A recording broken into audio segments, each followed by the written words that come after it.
ইয়া আইয়ুহাল ইনসান মা গর্রাকা বিরব্বিকাল কারীম, হে মানব জাতি, কিসে তোমাকে তোমার রব থেকে উদাসীন বানিয়ে রাখলো, তোমার রবের থেকে মুখ ফিরিয়ে রাখলো। মা গর্রাকা বিরব্বিকাল কারীম, ইয়া আইয়ুহাল ইনসান মা গর্রাকা বিরব্বিকাল কারীম আল্লাযী খলাকাকা ফাসাওয়াকা ফাআদালাক। আল্লাহ তোমাকে সৃষ্টি করেছেন সুঠাম করে এবং তোমাকে ভারসাম্য রক্ষা করার মতো শক্তি দিয়ে তোমাকে আল্লাহ রাব্বুল আলামিন সৃষ্টি করেছেন। ইহার পরেও তুমি কি একটু চিন্তা ভাবনা করে দেখো না, কিসে তোমাকে তোমার রব থেকে মুখ ফিরিয়ে রাখলো। আল্লাহ রাব্বুল আলামিন অন্যত্র বলেছেন, কাইফা তাকফুরুনা বিল্লাহি ওয়া কুনতুম আমওয়াতান ফাআহইয়াকুম থুম্মা ইউমীতুকুম থুম্মা ইউহয়িকুম থুম্মা ইলাইহি তুরজাউন। যে আল্লাহ রাব্বুল আলামিন তোমাকে সৃষ্টি করেছেন, কেমন করে সেই আল্লাহর সাথে তুমি কুফরি করতে পারলা? কিন্তু তুমি তো ছিল মুর্দা, তুমি তো ছিল মৃত্যু। যেই আল্লাহ তোমাকে এত আদর করে, যত্ন করে, মায়া করে, তোমাকে অত্যন্ত দামি করে সৃষ্টি করেছেন, তুমি তো ছিলা মৃত্যু। অতঃপর আল্লাহ রাব্বুল আলামিন তোমাকে জীবন দিয়েছেন। এই জীবন দেওয়ার পরে আবার তোমাকে আল্লাহ রাব্বুল আলামিন মৃত্যু দান করবেন। মৃত্যু দান করার পরে আল্লাহ রাব্বুল আলামিন তোমার গোটা 70 বছর, 80 বছর, 150 বছর হায়াত দিয়েছেন। এই 150 বছরের হায়াতের জিন্দেগিতে তুমি কেমন আমল করলা, ভালো কেমন আমল করলা, খারাপ করলা, এই সব হিসাব নিকাশ নেওয়ার জন্য আল্লাহ রাব্বুল আলামিন আবার তোমাকে পুনর্জীবিত করবেন। সেই আল্লাহর দিকে আবার তোমার ফিরে যেতে হবে। কি কোন কথা ঠিক কিনা? আল্লাহ রাব্বুল আলামিন তুমি ছিলা মৃত্যু, তোমাকে জীবন দিয়েছেন। এই জীবন দেওয়ার পরে তোমার শিশুকাল, তোমার কৈশোর, তোমার যৌবন, তোমার বার্ধক্য অতিবাহিত হয়ে গেছে। তোমার এই কৈশোর থেকে বার্ধক্য পর্যন্ত তোমাকে 100 বছর, 150 বছর, 200 বছর হায়াত দিয়েছে। এই দীর্ঘ হায়াতটার ভিতরে তুমি কেমন আমল করলা, এই ব্যাপারে আল্লাহ রাব্বুল আলামিন তোমাকে আমাকে পরীক্ষা করবে। এই পরীক্ষার দেওয়ার জন্য আল্লাহ রাব্বুল আলামিন এই দুনিয়ার জমিনে বিভিন্ন রকমের পরীক্ষা করবেন। এই পরীক্ষা দেওয়ার জন্য আবার আল্লাহ রাব্বুল আলামিন দুনিয়ার ভিতরে আমাদের বিভিন্ন রকমের ফিতনার ভিতরে রাখছেন। কি কোন কথা ঠিক কিনা? আল্লাহ রাব্বুল আলামিন আমাকে শিশুর থেকে কৈশোর দিয়েছেন, কৈশোরের থেকে যৌবনকাল দিয়েছেন। যৌবনকালে আবার আমি, আপনি, আপনার একজন সঙ্গিনীর দরকার হয়। সঙ্গিনীর জন্য আল্লাহ রাব্বুল আলামিন আবার বিবাহের বন্দোবস্ত করে রাখলেন। আপনার আমার গার্জিয়ান মুরব্বীরা দেখে সুন্দর একজন স্ত্রী এনে দেয়। কি কোন কথা ঠিক কিনা? স্ত্রীর জন্য, স্ত্রীর সঙ্গে ঘর সংসার করার পরে আপনাকে আমাকে আবার কি করে, আবার আমার ঘরে আপনার ঘরে আল্লাহ রাব্বুল আলামিন ছেলে সন্তান দান করে। আল্লাহ রাব্বুল আলামিন বলতেছেন, ইন্না আমওয়ালুকুম ওয়ালা আওলাদুকুম ফিতনা। দুনিয়ার জমিনে আমি তোমাকে যত ধন সম্পদ দিয়েছি, ছেলে সন্তান, স্ত্রী পরিবার দিয়েছি, এই সমস্ত সবই হয়েছে তোমার জন্য পরীক্ষার পাত্র। কি কান কথা ঠিক কিনা? পরীক্ষা করবে। 150 বছর, 200 বছর, 250 বছর আমাকে আপনাকে হায়াত দিয়েছে, কিন্তু এই 200 বছরের ভিতরে আপনি কতটুকু হক আল্লাহর আদায় করলেন, এটা জিজ্ঞাসা করবে। আল্লাহর হক, আল্লাহর পথে আল্লাহকে রাজি এবং খুশি করার জন্য কতটুকু আমল করলেন, আর আল্লাহকে বেজার করে মানুষকে খুশি করার জন্য কোন কোন আমলগুলি করলেন, এই জবাবদিহি আল্লাহর কাছে দিতে হবে। কি কোন কথা কিনা? ছেলে সন্তান ধন সম্পদ এইগুলি আমার জন্য আপনার জন্য একটা পরীক্ষার পাত্র। পরীক্ষার পাত্র কিভাবে? যেমন মনে করেন একজন মানুষকে নামাজের দাওয়াত দেওয়া হয়, দিন ইসলামের পক্ষে ইসলামের কাজ করার জন্য দাওয়াত দেওয়া হয়। ওই লোকটা বলে, হুজুর সংসার হইছে বড়, অনেকগুলি ছেলে সন্তান, রুজি রোজগার করার মতো মানুষ হয়েছি মাত্র একজন। সকালে বাড়ির থেকে বাহির হই, সন্ধ্যার সময় বাড়িতে আসে। হুজুর একা মানুষ, পরিশ্রম করিয়া সংসার চালাইতে হয়, কিন্তু নামাজ পড়ার সুযোগ পাই না। এইটাই হয়েছে পরীক্ষা। কি কোন কথা কিনা? আবার আর একজন, তাকে এত ধন সম্পদ দেওয়া হয়েছে, এই ধন সম্পদ দেখাশোনা করার জন্য, এই ধন সম্পদ হেফাজত করার জন্য সে ব্যতিব্যস্ত, কিন্তু আল্লাহর হুকুম পালন করার জন্য সে ব্যতিব্যস্ত না। ওই লোকটাকে নামাজের দাওয়াত দিলে, ইসলামের পক্ষে আসো, কোরআনের পক্ষে আসো, হকের পক্ষে আসো, দাওয়াত দিলে ওই লোকটা বলে, হুজুর আল্লাহ রাব্বুল আলামিন আমাকে যে ধন সম্পদ দিয়েছে, এই ধন সম্পদগুলি দেখাশোনা করতে যাইয়া, এই ধন সম্পদ হেফাজত করতে যাইয়া, এই জায়গা জমিন শস্য ফসলাই পর যাইয়া, কাজকর্ম করতে যাইয়া নামাজ পড়ার সুযোগ পাই না হুজুর। আল্লাহ রাব্বুল আলামিন এই কারণেই বলতেছেন, ইন্না আমওয়ালুকুম ওয়ালা আওলাদুকুম ফিতনা, তোমার জন্য এই ধন সম্পদ এবং তোমার ছেলে সন্তানগুলি হইছে তোমার জন্য পরীক্ষার পাত্র। কি গান কথা ঠিক কিনা? এখন আসেন, যখন গরিব লোকটা বলবো, হুজুর ছেলে সন্তান অনেক,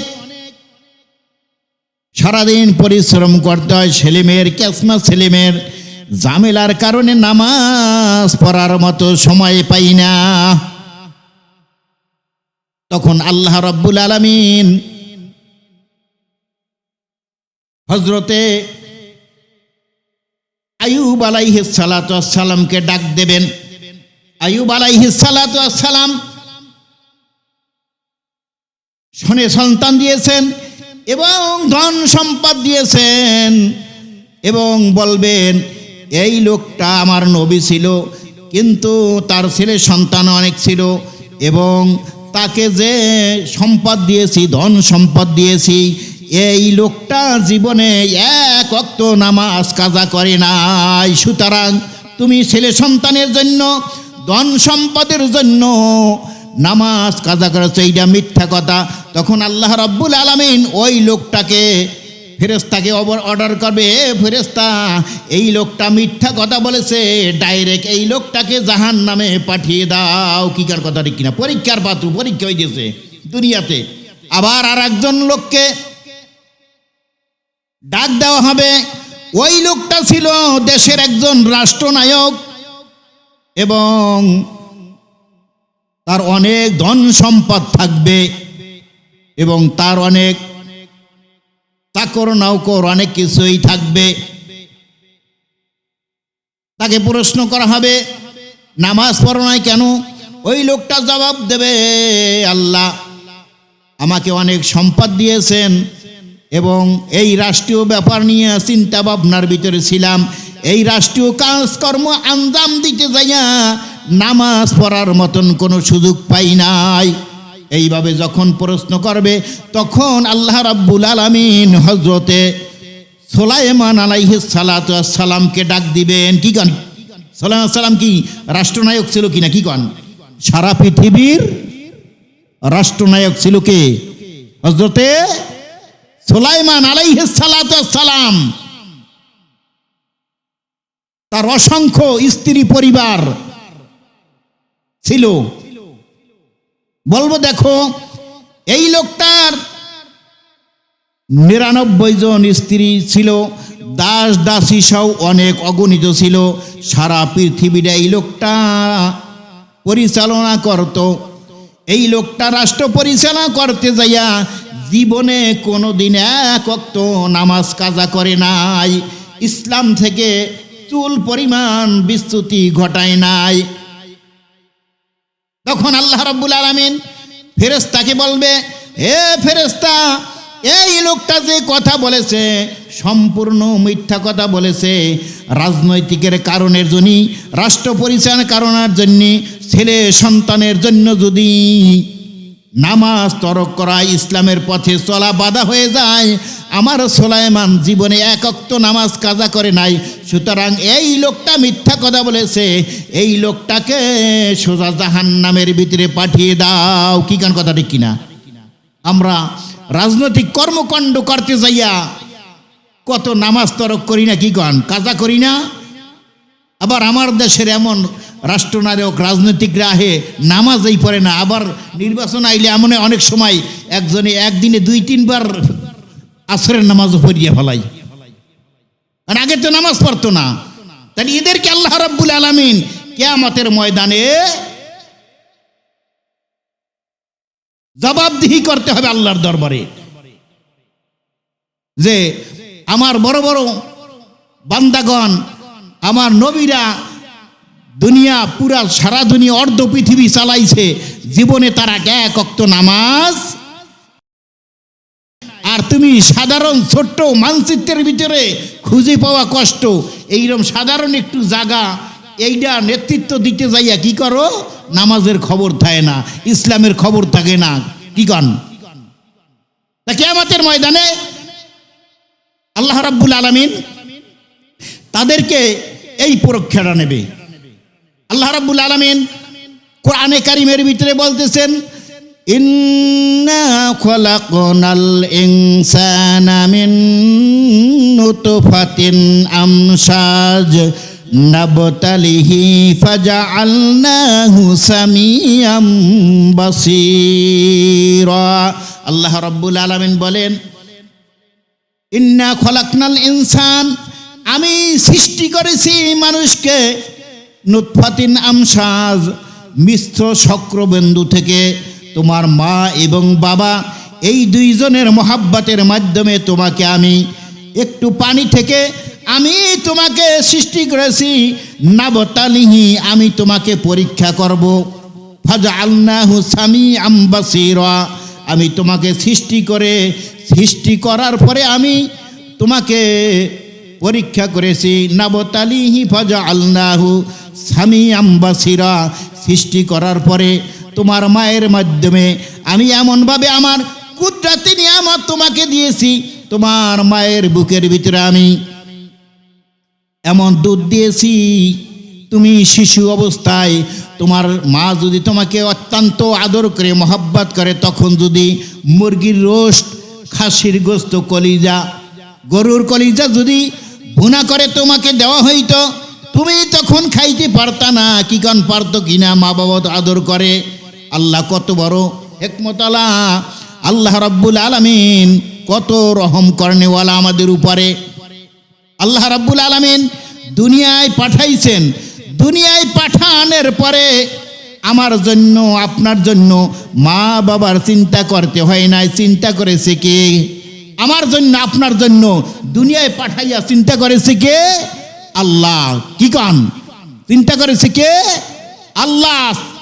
সেই আল্লাহ আমাকে আপনাকে আমার মায়ের পেটে দিয়া আল্লাহ রাব্বুল আলামিন তিনি কিন্তু আমার থেকে, আমার মায়ের থেকে এক মুহূর্ত পর্যন্ত নজর এদিক ঘুরান নাই, এদিক সেদিক ঘুরান নাই। তার কুদরতি তত্ত্বাবধানে আমার মাকে আল্লাহ রাব্বুল আলামিন নজরদারি করে রাখছেন। আমি যখন আমার মায়ের পেটে গেলাম, আমার মায়ের পেটে যাওয়ার পরে আমার মায়ের মাসিক ঋতুস্রাবটা বন্ধ করে দিয়েছেন। এই মুখটাকে আল্লাহ রাব্বুল আলামিন পবিত্র করে রেখে দিয়েছেন। পবিত্র রাখার জন্য মায়ের ওই মাসিক রক্তস্রাব যেইটা, ওইটা বন্ধ করে মায়ের ওই মাসিকের রাস্তার সাথে আর আমার নাভির সাথে একটা পাইপ লাগায় দিয়েছেন। এই পাইপ দিয়ে মায়ের মাসিকের রক্তটা আমাকে পান করে আমাকে এইটার দ্বারা লালন পালন করেছেন। এইটা নাপাক ছিল। সুতরাং এই মুখ দিয়া কখনো নাপাক বস্তু আল্লাহ রাব্বুল আলামিন মায়ের পেটে আমাকে আপনাকে খাওয়ায় নাই। কি গণ? কেন? কারণ আমার বান্দা দুনিয়ায় যাবে, তার মুখটা পাক থাকবে, এই পবিত্র জবান দ্বারা আমি আল্লাহর নাম নেবে, এই পবিত্র জবান দ্বারা কোরআনে কারিম পড়বে, এই কোরআনে পবিত্র জবান দ্বারা আমি আল্লাহর তারিফ প্রশংসা করবে আল্লাহ রাব্বুল আলামিন। সেই কারণে আমার এই পবিত্র জবানটাকে পবিত্র রেখেছে, নাপাক করে নাই। কিন্তু আরে কপাল পোড়া মানুষের দল, দুনিয়ায় আল্লাহ রাব্বুল আলামিন পবিত্র জবান দিয়ে আমাকে আপনাকে পাঠাইছে। আমরা যখন একটু বড় হয়ে যাই, বড় হওয়ার পরে কিন্তু আমরা আমাদের এই জবানটাকে আর পবিত্র রাখি না, মিথ্যা কথা কইয়া নাপাক হারাম জিনিস খাইয়া জবানটাকে নষ্ট করে ফালাই। ইহার পরে আসলাম, দুনিয়ায় পাঠাইল। দুনিয়ায় পাঠানোর পরে আল্লাহ রাব্বুল আলামিন কি করলেন, মা এবং বাবা যদি আদর করে ওই গরুর কলিজা, খাসির গোশত, মুরগির রোট যদি দিত তখন আমরা খাইতে পারতাম না, কি গান পারতাম কিনা? কারণ এইগুলি খাইতে তো তখন আমাদের বড় বড় দাঁতের প্রয়োজন হইতো। তখন আবার আল্লাহ আমাদেরকে দাঁত দেয় নাই। আল্লাহ রাব্বুল আলামিন কুদরতিভাবে আমার মায়ের বুকে এমন সুন্দর দুধের ব্যবস্থা করে রাখলেন, কি কন রাখছে না? দুধের ব্যবস্থা করে রাখলেন, এমন সুন্দর ফিল্টার করা, যেটার ভিতরে কোনো রোগ জীবাণু ধুলোবালু বলতে কিছুই ছিল না। এমন এইটা বেশি ঠান্ডাও না, আবার বেশি গরমও না, আবার বেশি স্পিরিটেও বাহির হয় না, আবার একদম স্লো পজিশনেও বাহির হয় না।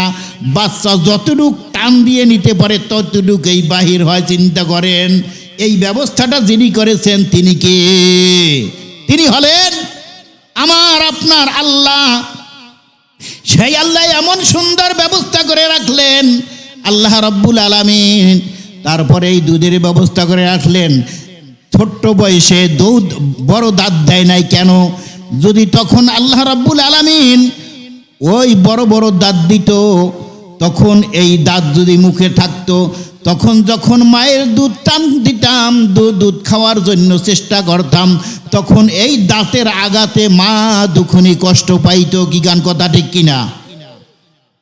আল্লাহ কত বড় হিকমতওয়ালা, কত বড় কৌশলওয়ালা। চিন্তা করেন যে আল্লাহ রাব্বুল আলামিন এত কষ্ট, এত মহাব্বত করে, এত মায়া করে আমাকে আপনাকে সৃষ্টি করেছেন। সৃষ্টি করার পরে আল্লাহ রাব্বুল আলামিন রিজিকের ব্যবস্থা করলেন। বাপ মা যদি আদর করে, ওই সময় যদি আল্লাহ কুদরতি ব্যবস্থাটা না করত, কিন্তু এই অল্প বয়সে যদি দুধের ব্যবস্থার এই সিস্টেমটা না করতেন, কিন্তু কোনো মা কোনো সন্তান বাঁচায় রাখতে পারতো না। কি গান পারতো? কোশ্চিন কালেও বাঁচায় রাখতো না। এই যে আল্লাহ বলছেন, নাবতালিহি ফাজআলনাহু সামিয়াম বাসীরা, আমি তোমাকে পরীক্ষা করব, অতবার আমি কে তোমাকে শোনার জন্য আমি কান দিয়েছি। শোনার জন্য কি? তোমাকে কান দিয়েছি, দেখার জন্য চক্ষু দিয়েছি, এবং ভালো মন্দ বোঝার জন্য আমি তোমাকে অন্তঃকরণ দিয়েছি। কোনটা ভালো কোনটা মন্দ, কোনটা হক কোনটা বাতিল, কোনটা হক কোনটা বাতিল, কোনটা হারাম কোনটা হালাল, এইগুলি সব আমি তোমাকে বুঝিয়ে দিয়েছি, বিস্তারিত তোমাকে জানিয়ে দিয়েছি, তোমাকে আকল দিয়েছি, বোঝার মতন জ্ঞান দিয়েছি। ইন্না হাদাইনাহুস সাবিলা ইম্মা শাকিরা ওয়া ইম্মা কাফুরা। তারপরে হেদায়েত এবং গোমরাহ দুইটা পথ আমি তোমাকে দেখায় দিয়েছি। একটা হইছে হেদায়েতের পথ। হেদায়েতের পথ কোনটা? সব কিছু ইসলামের পক্ষে। কি কন? হেদায়েতের পথ ইসলামের পক্ষে, আর গোমরার পথ ইসলামের বিপক্ষে। গোমরার পথ কোনটা? ইসলামের বিপক্ষে। ইন্না হাদাইনাহুস সাবিলা, তোমাকে হেদায়েতের পথ আমি দেখায় দিয়েছি এবং গোমরাহের পথ দেখায় দিয়েছি, জ্ঞান দিয়েছি, ভালো মন্দ বোঝার ক্ষমতা দিয়েছি। এখন হয় তুমি গোমরাহির পথ অবলম্বন করো, আর না হয় তুমি ইসলামের পথ অবলম্বন করো। তুমি যদি এখন হেদায়েতের পথ ছেড়ে গুমরাহির পথ অবলম্বন করো, ইম্মা শাকিরা ওয়া ইম্মা কাফুরা। এখন হয় তুমি শুকরকারী হও, আর না হয় তুমি নাশুকুরকারী বান্দা হয়ে যাও। কি কান কথা কিনা? যতগুলি কথা বললাম শেষ আল্লাহ বলেছে কি, ইন্না হাদাইনাহু সাবিলা ইম্মা শাকিরা ওয়া ইম্মা কাফুরা। ভালো মন্দ চেনার পথ দেখায় দিয়েছি, হেদায়েতের পথ তোমাকে আমি দেখায় দিয়েছি। দেখানোর পরে আমি কি করেছি? দুইটা পথ তোমাকে দেখাইছি। এখন তুমি হয় আল্লাহর শুকরকারী হও, আর না হয় কি করো, নাশুকুরকারী বান্দা হয়ে যাও। কি বলেছে আল্লাহ? নাশুকুরকারী বান্দা হয়ে যাও। তাহা হইলে আল্লাহ রাব্বুল আলামিন বলেছেন, আমি তোমার জন্য শিকল এবং বেরি এবং প্রজ্বলিত অগ্নি মোতায়েন করে প্রস্তুত করে রেখে দিয়েছি। তোমরা যদি ইসলামের পক্ষে থাকো, বুঝেও যদি না বোঝো, বুঝেও যদি না বোঝার ভান করো। আমাদের সমাজে দেখেন না, অনেক মানুষ কোনটা ভালো কোনটা মন্দ, কোনটা হক কোনটা বাতিল, কোনটা করলে ইসলামের পক্ষে হবে, কোনটা করলে ইসলামের বিপক্ষে হবে, এগুলি আমরা সব দেখি এবং বুঝি। বোঝার পরেও কি ক্ষণস্থায়ী স্বার্থের জন্য ইসলাম ত্যাগ করে দেয়। কি আছে না, ক্ষণস্থায়ী স্বার্থের জন্য ইসলাম ত্যাগ করে দিলাম। এমনকি ইসলামের বিরুদ্ধে অনেক নোংরা কথাও আমরা ছড়াই, আছে না? তাদের ব্যাপারে আল্লাহ রাব্বুল আলামিন বলছেন যে তাদের জন্য রয়েছে কি মহা বিপদ। আল্লাহ রাব্বুল আলামিন কোরআনে কারীম অন্যতে বলছেন, ওয়ামান আরাদা আন যিকরি ফাইন্না লাহু মাঈশাতান দানকা ওয়া নাহশুরুহু ইয়াওমাল কিয়ামাতি আ'মা। আল্লাহ রাব্বুল আলামিন ওই সমস্ত মানুষদেরকে কিয়ামতের ময়দানে ডাক দেবে।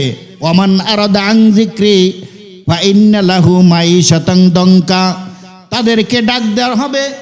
তখন ওই সমস্ত মানুষদেরকে ডাক দিয়ে বলা হবে, আজ তোমাকে কিয়ামতের ময়দানে অন্ধ করে দেওয়া হবে। ওই লোকগুলি তখন আল্লাহর কাছে বলবে, আল্লাহ গো, দুনিয়া তো আমরা চক্ষুমান ছিলাম, চক্ষু দিয়েছো, চক্ষু দ্বারা আমরা কত নিয়ামত দেখলাম, দুনিয়ায় কত নাজ নিয়ামত কত কিছু দেখলাম, চক্ষু দিয়ে হাঁটতাম। তখন এই ব্যক্তি আল্লাহ রাব্বুল আলামিন এই ব্যক্তির জবাবে আল্লাহ বলতেছেন, ঠিকই বলেছো, তোমাকে চক্ষু দিয়েছি। ওমান আরাদা আন যিকরি, জিকির, এখানে এই জিকির দ্বারা কোরআনে কারীমকে বলা হয়েছে, ইসলামের কথা বলা হয়েছে। যখন আমার কোরআনের কথা বলা হইতো, ইসলামের পথে আহ্বান করা হইতো, তখন তোমরা এই জিনিসটা দেখেও না দেখার ভান করতা।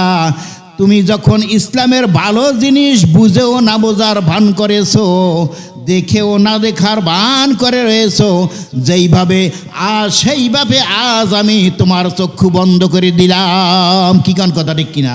উপায় নাই, সত্যকে সত্য জেনেও যদি এইটার থেকে মুখ ফিরিয়ে নেই, কিয়ামতের ময়দানে আল্লাহ রাব্বুল আলামিন কি করবে? আমাকে আপনাকে গোমরা করে দেবেন, বন্ধ করে দেবেন, আমার চক্ষু বন্ধ করে দেবেন। কান দুইটা কি করবে? বয়রা বানিয়ে দিবে কিয়ামতের ময়দানে। কারণ কি? ওমান আরাদা আন যিকরি ফাইন্না লাহু মাঈশাতান দানকা ওয়া নাহশুরুহু ইয়াওমাল কিয়ামাতি আ'মা। আল্লাহ বলবে, দুনিয়াতে ইসলামের পক্ষে আহ্বান করলে না দেখেও না দেখার ভান করতা, কানে শুনেও না শোনার ভান করতা, আবার অন্তর দ্বারা ভালো মন্দ বুঝেও না বোঝার ভান করে থাকতা। যেইভাবে আজ কিয়ামতের ময়দানে আমি আল্লাহ রাব্বুল আলামিন তোমার কান, তোমার চক্ষু, তোমার কর্ণ সব আমি অকেজ করে দিলাম। তুমি এখন আন্ধা এবং ধ্যানদা অবস্থায় কিয়ামতের ময়দানে থাকতে হবে, এবং তোমার জন্য প্রস্তুত করা হয়েছে কি? শিকল, বেরি এবং জাহান্নামের বিভীষিকাময় আগুন। কি কোন কথার কিনা? তাইলে কি ইসলামের কোনো জিনিস দুনিয়ার কোনো স্বার্থের জন্য পরিত্যাগ করা যাবে না, অস্বীকার করা যাবে না। সদা সর্বদা হকের পক্ষে থাকতে হবে, ন্যায়ের পক্ষে থাকতে হবে। যদি উল্টা পাল্টা করেন, আল্লাহ রাব্বুল আলামিন বলেন, ওয়ালা তালবিসুল হাক্কা বিল বাতিল ওয়া তাকতুমুল হাক্কা হাক্কা ওয়া আনতুম তা'লামুন। আল্লাহ রাব্বুল আলামিন বলতেছেন, জেনে শুনে তোমরা সত্যকে মিথ্যার সাথে মিশ্রিত করো না। সত্যকে কি মিথ্যার সাথে মিশ্রিত করো না। সত্যকে জেনে শুনে তোমরা কোনটা হক, কোনটা মিথ্যা, কোনটা বাতিল, কোনটা হারাম, কোনটা হালাল, জেনে শুনেও তোমরা যদি এইটাকে মিথ্যা প্রতিপন্ন করো, ওয়ালা তালবিসুল হাক্কা বিল বাতিল ওয়া তাকতুমুল হাক্কা ওয়া আনতুম তা'লামুন। আর জেনে শুনে তোমরা কখনো মিথ্যা সাক্ষী দিও না। কি গান কথা কি আছে না আমাদের সাথে দেশের এই রুগী আছে না, জেনে শুনেও কি মিথ্যার পক্ষে সাক্ষী দিতে যায়, আছে না? এদের জন্য কিয়ামতের ময়দানে যে বললাম, ওমান আরাদা আন যিকরি ফা ইন্না লাহু মাইশাতান দানকা ওয়া নাহশুরুহু ইয়াউমাল কিয়ামাতে আমা। আল্লাহ বলতেছেন, যেইভাবে তুমি দেখেও না দেখার ভান করেছো আমার কোরআনের কথা, ইসলামের কথা, আজ আমি তোমাকে অন্ধ করে দিলাম কিয়ামতের ময়দানে। কি কোন কথা ঠিক কিনা? যাই হোক,